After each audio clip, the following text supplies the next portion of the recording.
कृषि कानूनों की वापसी के बाद किसानों से संवाद करेंगे प्रधानमंत्री मोदी। 16 दिसंबर को किसानों को संबोधित करेंगे। जीरो बजट फार्मिंग पर यह संवाद होगा। और चलिए, अब समय हो चुका है हमारे खास कार्यक्रम गर्दा उड़ा दिया का। इसके लिए सीधा मैं संभल का इस वक्त रुक कर रही हूं। अंजीत मेरे सहयोगी वहां पर मौजूद हैं। Anjeet, over to you.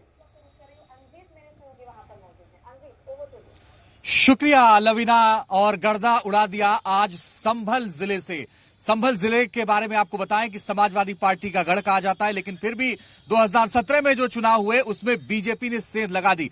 और गर्दा उड़ा दिया में हम ये समझेंगे कि आखिर क्या सोचती है यहां की जनता और इस बार किसका गर्दा उड़ने वाला है, क्योंकि पश्चिमी उत्तर प्रदेश की तमाम सीटों पर गठबंधन हो गया है आरएलडी और समाजवादी पार्टी का। बीजेपी कह रही है कि हम लॉ एंड ऑर्डर के मुद्दे पर और तमाम मुद्दों पर इस बार 2022 में फिर से सरकार बनाएंगे। एक तरफ अखिलेश भी हुंकार भर रहे हैं और कह रहे हैं आरएलडी के साथ गठबंधन का उनको बड़ा फायदा होने वाला है। तो यहां के लोग बहुत सारे हमारे साथ हैं, उनसे समझने की कोशिश करेंगे कि आखिर क्या सोचते हैं यहाँ के लोग। तो आइए शुरू करते हैं गर्दा उड़ा दिया।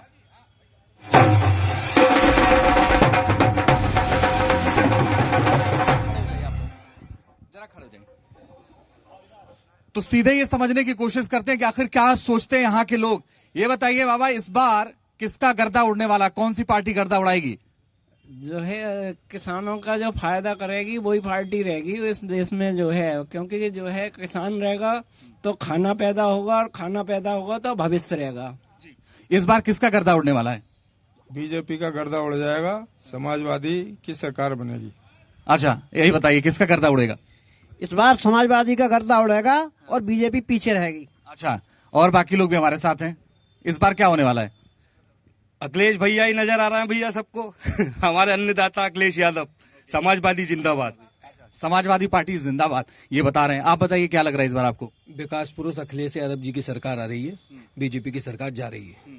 गठबंधन का फायदा मिलेगा इस बार जो आरएलडी के साथ किया है? बेशक मिलेगा। इस वक्त जो है बीजेपी पूरे हिंदुस्तान की नहीं पूरी दुनिया की सबसे बड़ी पार्टी में से एक है, तो उसे कम से कम अपना सम्मान रखते हुए ये विकास को आगे लाना चाहिए। हिंदू मुस्लिम का मुद्दा और ये सब छोड़ देना चाहिए। जी, हिंदू मुस्लिम का मुद्दा छोड़ देना चाहिए। इस बार क्या मुद्दे रहने वाले हैं चुनाव में?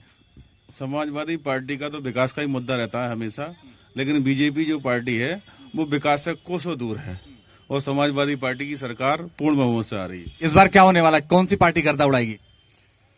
इस बार ये होने वाला है कि मैं समझता हूँ अभी आप चंदोसी में एंट्री करे होंगे तो मुझसे ज्यादा बेटर आपने ही हालत देख ली होगी, और इस हालत को देखते हुए आप ही समझदार हैं, गर्दा आप ही खुद ही उड़ा देंगे। भाजपा का गर्दा बिल्कुल, गर्दा तो छोड़ो, सब उड़ने ही वाला है।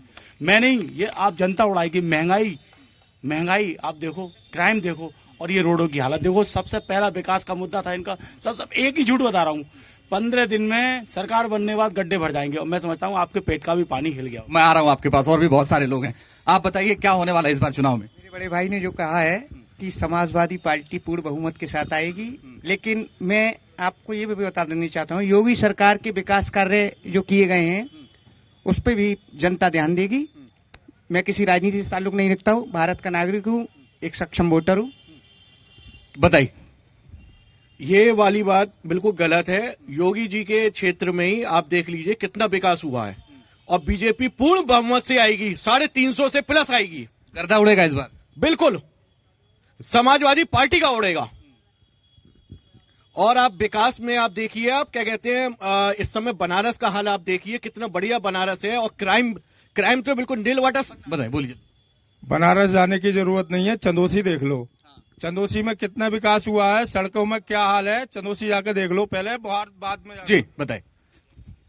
एक बनारसी देखोगे या एक गोरखपुरी देखोगे, पूरा प्रदेश या ये पूरे प्रदेश की पब्लिक है वो बेकार है। संभल में कुछ बदला कि नहीं बदला? कुछ नहीं बदला, सब बेकार हो गया है। समाजवादी पार्टी अखिलेश यादव मुख्यमंत्री लायक है, वही मुख्यमंत्री बनना चाहिए। तो क्या योगी जी इस बार काम नहीं कर पाए? योगी जी ने कोई काम नहीं किया इस बार? नहीं, काम अच्छा किया है, लेकिन 5 साल बाद चेंज करना थोड़ा अच्छा रहता है। ऐसा क्यों?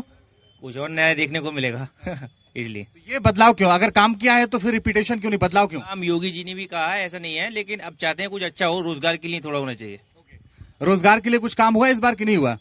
रोजगार की दिशा में काफी काम हुए, युवाओं के लिए भी काफी तरक्की और नौकरी का प्रावधान किया गया, और आने वाला समय मैं कहता हूं कि सोच दमदार, काम ईमानदार है। सोच दमदार, काम ईमानदार बिल्कुल झूठ है, जुमलेबाजों की सरकार है। हमेशा जुमले के अलावा और कुछ नहीं करते ये। आप बताइए। अभी यहाँ पे कृषि विज्ञान केंद्र का उद्घाटन करके गए थे मुख्यमंत्री जी। अभी वहाँ पे बैठने के लिए कर्मचारी भी नहीं है और कुर्सियां तक नहीं आई हैं। ऐसा विकास है इस जिले का। चलिए, हम तो ये चाहते थे कि तथ्यों के साथ बात, उन्होंने तो बहुत तथ्यों के साथ बात रखी और संभल की बात की। संभल में कुछ बदला कि नहीं बदला? संभल में कुछ नहीं बदला है, अभी सब ज्यों का त्यों है संभल में। और इस बार जो है नई सरकार बनेगी तभी बदलाव होगा। इस सरकार को देख लिए पूरे 5 साल, कोई बदलाव की स्थिति नहीं है। इस बार कह रहे हैं नई सरकार बनेगी तभी बदलाव होगा। क्या लगता है आपको ये कि नई सरकार की जरूरत है? भैया बिल्कुल है। जब अखिलेश यादव का नाम सामने आता है तो ये चीज आती है कि उनकी नई सोच थी। 100 नंबर लेकर आए थे, एम्बुलेंस लेकर आए थे, एक्सप्रेस भी लेकर आए थे। तो बंदा जब विकास का नाम आता है तो उसके दिमाग का कोई भी नहीं है। कौन करा पाएगा विकास? जी, अखिलेश यादव। अखिलेश यादव समाजवादी पार्टी के शासनकाल में सारे क्षेत्र में विकास हुए। जो बकाया रह गए थे वो आज की सरकार पूरा कर रही है, नाम अपना बता रही है। देखिए, अखिलेश यादव जी ने 102 नंबर एम्बुलेंस चलाई, 108 नंबर एम्बुलेंस चलाई और यमुना एक्सप्रेस भी बनवाया। और जितने भी काम थे उन्होंने, जितनी योजनाएं चलाई वो किसी भी भेदभाव से नहीं चलाई, ना हिंदू मुस्लिम के लिए। उन्होंने पूरे सबको एक साथ लेके चलाई। लेकिन भारतीय जनता पार्टी सिर्फ हिंदू मुस्लिम की बात कर रही है। हिंदू मुस्लिम कौन कर रहा है? हिंदू मुस्लिम की बात तो आपको तो मालूम ही है सबको, ये तो खैर बताने की भी बात नहीं है। ये विवादित पार्टी बीजेपी हमेशा हिंदू मुस्लिम चलिए, एक बड़ी खबर आ रही है और इस बड़ी खबर के लिए सीधे वाराणसी का रुख करते हैं। हमारे सहयोगी शालिनी इस वक्त मौजूद है। शालिनी, क्या आपके पास बड़ी खबर? बताइए। देखिए, बड़ी खबर यह है कि प्रधानमंत्री नरेंद्र मोदी उमरहा पहुंच चुके हैं। अब से ठीक 5 मिनट पहले